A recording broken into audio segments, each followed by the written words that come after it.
Wrestlepalooza is this weekend, ladies and gentlemen, and we are headed toward one of WWE's biggest shows of the year this Saturday on ESPN, the ESPN app, and of course, here on the Flex Zone podcast, we will be live.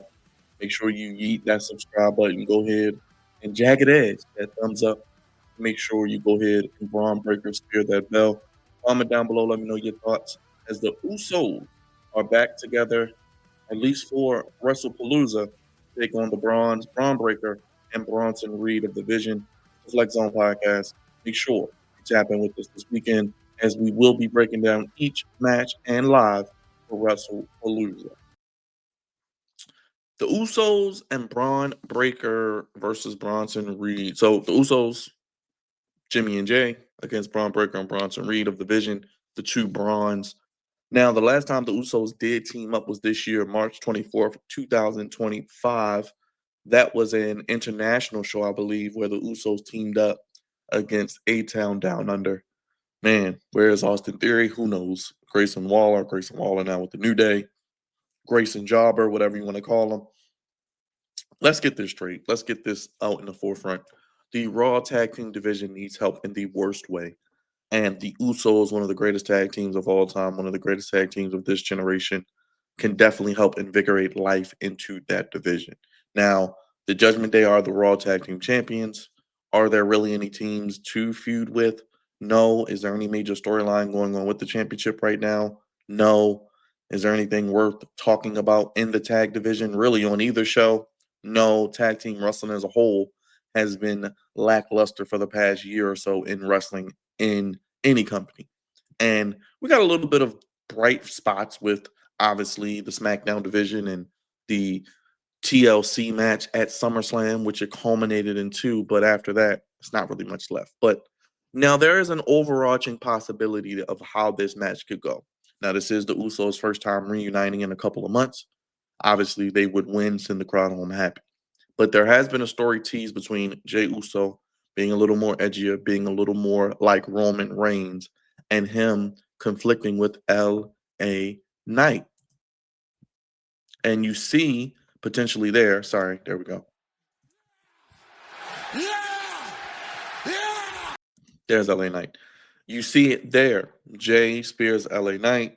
No, Jay's not turning heel. He sells a lot of merch. He is a vital piece to WWE's business model. Clearly, LA Knight is someone who is really good as a babyface and really good as a heel.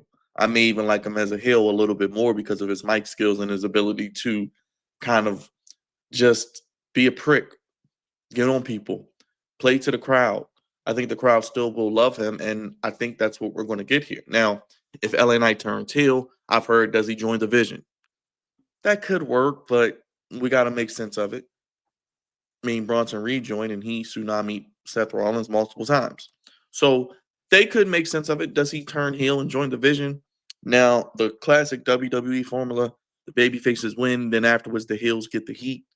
Now, that could be a potential happening there. I could see a situation where the Usos win, then Braun and Bron beat down the Usos, and LA Knight comes out to save them. We think LA Knight's going to save the Usos. He ends up turning on the Usos and aligns with Bronson Reed and Braun Breaker, thus making him the newest member of the Vision, possibly.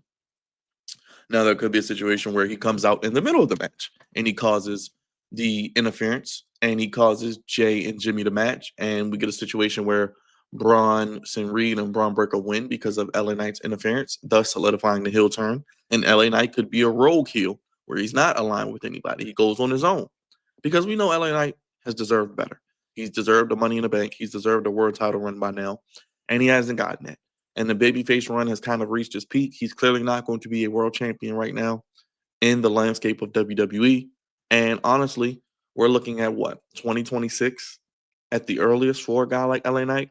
And honestly, probably not until we get through Mania 42 in Vegas. So probably sometime after WrestleMania 42 in Vegas. So we're looking at when?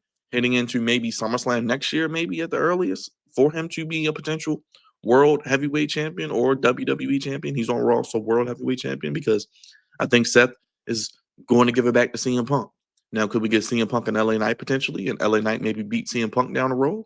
That would be great for his character. CM Punk, if he wins the title, is going to need legitimate heels to go against, and I think LA Knight could be one of them. Obviously, with Cody Rhodes, Randy Orton, Drew McIntyre, maybe Gunther goes to SmackDown. I think that WWE Championship is definitely occupied as well. But could we see, like I said, CM Punk beat Seth Rollins maybe before the end of the year?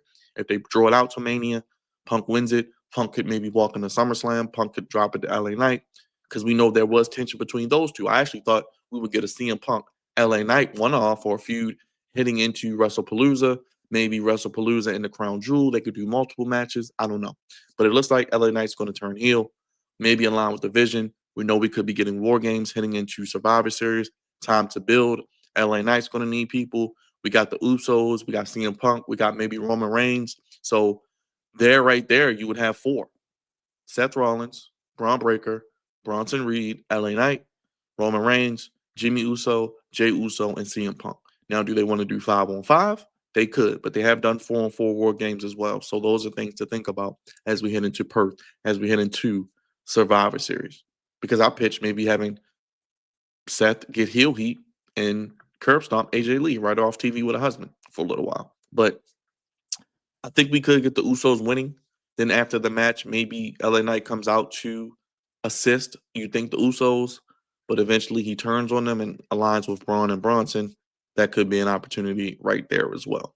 Now, I want to hear from you in the comment section. What do you think? Like I said, I think the Usos win, but I think that we get a situation where LA Knight comes out after the match. He seems to act like he's aligned with the Usos or maybe trying to save the Usos, maybe with a chair or a weapon. And then he ends up turning on at least Jey, hitting Jey or knocking Jey out, maybe solidifying his heel turn. Jimmy is kind of like the voice of reason here. Jey was on the phone with someone. Who is he talking to? Is he talking to Rikishi? Is he talking to Roman? Is he talking to The Rock? We don't know. But there is a storyline. It seems like they're doing something with Jey, making him a little more edgier, a little more relatable. He's not just some eating, meme of a TikTok dance. So that is going to be interesting. Usos are great at what they do. Bronson Reed and Braun Breaker are great at what they do. I would like to see the Usos as well as Bronson Reed and Braun Breaker potentially in the tag team division for Raw. That could add life to it.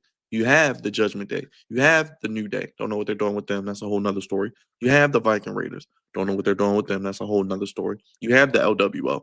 They only get used for AAA Worlds Collide show or Triple Mania.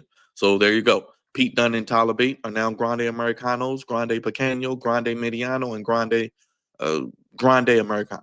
You got Pequeño Americano, Mediano Americano, and Grande Americano. So they're with that. Whatever. They're a good tag team. They should be used better. But the Usos, Bronson Reed, and Braun Breaker would be an excellent tag team to add to Raw as they need a lot of help and just overall just need some type of life into the tag division. There are no storylines going on. There is nothing really super intriguing going on with them, and it just kind of is what it is. But there you have it. We'll see what happens with the aspect of the match here. Like I said, I'm gonna go with the Usos to win, and they get beat down after the match because WWE, like I said, loves to have the baby faces win, and the heels get their heat back after the match, and AEW does the same thing. Heels get their heat back after the match, and then we get a situation where LA Knight turns heel on Jey Uso and maybe align for the division.